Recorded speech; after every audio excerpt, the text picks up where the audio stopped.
अडकूर ग्रामस्थांचा मंगळवारी रस्ता रोकोचा इशारा। अडकूर तालुका चंदगड येथील गटारीचे बांधकाम त्वरित सुरू करावे, अन्यथा 24 तारखेला रस्ता रोको आंदोलन करण्याचा इशारा ग्रामस्थांनी दिला। सार्वजनिक बांधकाम विभागाचे उपअभियंता इफ्तिकार मुल्ला यांची भेट घेऊन त्यांनी सातत्याने आश्वासन देऊन ती न पाळल्याबद्दल फूल देऊन गांधीगिरी पद्धतीने त्यांचे स्वागत केले। गावाला लागून असलेल्या मुख्य रस्त्याची गटारची कामे रखडली आहेत।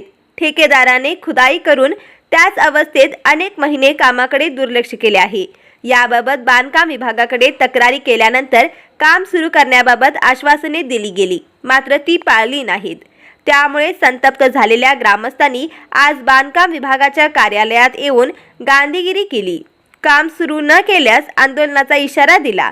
सरपंच सचिन गुरव, सदस्य अशोक जाधव, अभिजित देसाई, शिवराज देसाई, दीपाली भेकने, सुलोचना घोळसे, रंजना कबाडे, प्रतीक्षा कांबळे, सुषमा कोट, ग्रामसेवक काजल हांगे, शिरीन शेख, शंकर भेकने, रमेश देसाई, सुरेश कबाडे, मनोहर देसाई उपस्थित होते।